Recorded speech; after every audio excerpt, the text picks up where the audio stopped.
예를 들면 조카가 고모의 휴대전화를 훔친 경우에 조카와 고모가 같이 살고 있다면 형이 면제되어 처벌을 받지 않지만 같이 살고 있지 않는다면 고모가 조카를 고소해야 처벌할 수 있습니다.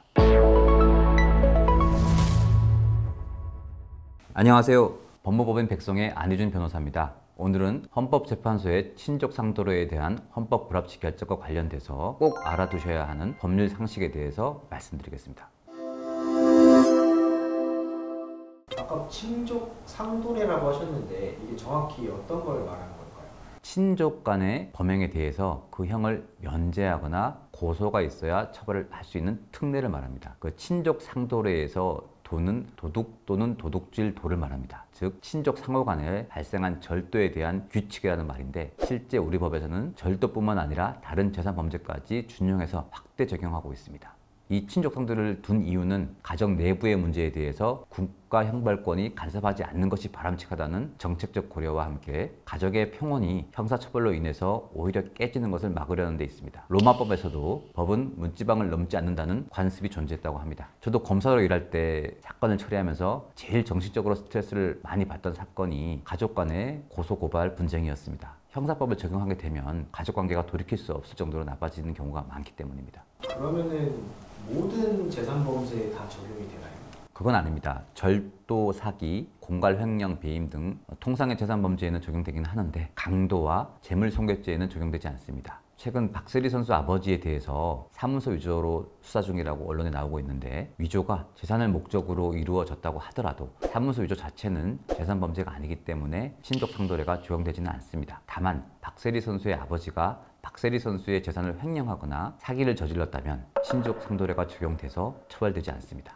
그럼 이 친족 상도례에 해당되면 무조건 처벌이 안 되는 건가요? 그건 아닙니다. 친족 상도례에는 두 가지 종류가 있습니다. 첫 번째는 형법 328조 1항에 해당되는 아주 가까운 친족 관련인데, 이 경우는 형을 면제합니다. 형을 면제한다는 것은 죄는 되지만 처벌을 할 수 없다는 걸 말합니다. 고소를 하더라도 공소권 없음으로 불송치되거나 불기소가 됩니다. 여기에는 직계혈족, 즉 직계존속인 아버지나 어머니, 할아버지, 할머니, 또 직계비속, 자식이나 손주가 해당됩니다. 또 배우자, 즉 부부간에도 형을 면제합니다. 이런 직계혈족이나 배우자는 같이 살지 않더라도 형이 면제됩니다. 그 외에 친족이나 가족, 그 배우자는 같이 사는 경우에만 형이 면제됩니다. 친족은 민법 규정에 따르는데 8촌 이내의 혈족, 4촌 이내의 인척과 그 배우자를 말합니다. 두 번째는 형법 328조 2항의 친족인데, 앞서 말씀드린 직계혈족이나 배우자가 아닌 약간 떨어진 친족이 동거하지 않는 경우에 해당됩니다. 이 경우는 친고죄, 즉 고소가 있어야 공소 제기할 수 있습니다. 즉 피해자가 고소를 해야 수사를 받고 처벌받게 할 수 있습니다. 예를 들면 조카가 고모의 휴대전화를 훔친 경우에 조카와 고모는 조카, 아버지, 할아버지, 고모 이렇게 3단계를 거침으로 삼촌관계인 혈족입니다. 이런 경우 조카와 고모가 같이 살고 있다면 형이 면제되어 처벌을 받지 않지만 같이 살고 있지 않는다면 고모가 조카를 고소해야 처벌할 수 있습니다. 여기서 또 중요한 것이 고소기간입니다. 형사소송법에는 신고죄는 범인을 알게 된 날로부터 6개월 내에 고소하지 않는다면 고소하지 못하도록 되어 있습니다. 그렇기 때문에 고모는 조카가 휴대전화를 가져가는 것을 알게 된 날로부터 6개월 내에 고소를 해야지만 처벌할 수 있습니다. 아까 헌법 불합치라는 말을 하셨는데 그 헌법 불합치가 돼서 이제 친족 상도례가 사라지는 건가요? 그건 아닙니다. 이번에 헌법재판소가 헌법 불합치 결정을 한 것은 형법 328조 1항의 형 명제와 관련된 친족 상도례입니다. 즉 형법 328조 2항에 고소가 있어야 공소를 제기할 수 있는 비동거 친족에 대한 친족 상도례는 여전히 효력이 있습니다. 같이 살지 않는 적당한 거리의 친족은 여전히 고소가 있어야 처벌이 가능합니다. 그러면은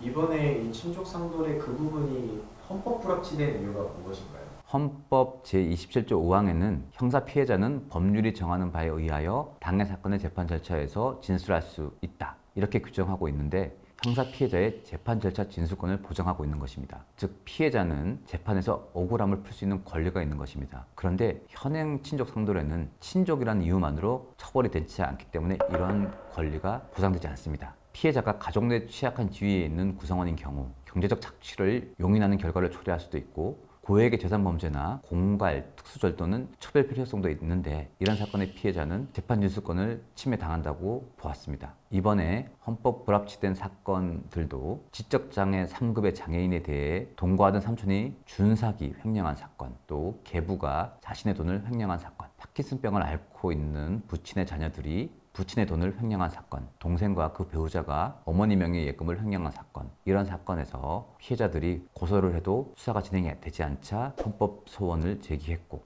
이것이 받아들여진 것입니다. 그러면 앞으로는 어떤 식으로 될까요? 헌법재판소는 법률을 위헌이라고 판단하더라도 바로 효력을 정지시키면 법률의 공백 등으로 혼란이 발생할 수 있는 경우에는 위헌 결정이 아닌 헌법 불합치 결정을 하면서 법률 적용 여부나 시한을 정합니다. 이번 결정에서도 위헌성을 제거하는 데에 여러 가지 선택 가능성이 있을 수 있어 단순 위헌을 하는 대신에 헌법 불합치 결정을 선고하되 법률의 적용을 중지하면서 2025년 12월 31일까지 법을 바꾸도록 했습니다. 즉 328조 1항에 해당되는 친족 상대로는 적용이 즉시 중지되어서 형사처벌이 가능해진 것입니다. 이에 따라 헌법재판소 결정일인 2024년 6월 27일 이후에 발생한 친족사의 재산범죄는 처벌받을 수 있습니다. 다만 이 결정 전에 발생한 사건에 대해서는 소급 적용되지 않는다는 것이 일반적인 견해입니다. 그래서 지금은 328조 제1항에 가까운 친족은 고소가 없어도 처벌이 가능하지만 328조 2항에 약간 먼 친족은 과거와 같이 고소가 있는 경우에만 처벌이 가능한 상태가 되어서 균형이 맞지가 않습니다. 예를 들면 앞서 말씀드린 조카가 고모의 휴대전화를 절도한 경우 같이 살고 있으면 고소가 없어도 언제든지 처벌할 수 있지만 같이 살고 있지 않는다면 6개월 내에 고소를 해야 처벌할 수 있습니다. 그래서 국회에서 빠른 법률 개정이 필요한데 328조 1항도 적어도 328조 2항처럼 고소가 있는 경우 처벌할 수 있도록 한다거나 피해자가 큰 피해를 보는 경우 또 공갈죄 등 죄질이 좋지 않은 경우에는 친족 상도례가 적용되지 않도록 하는 것이 합리적일 것입니다.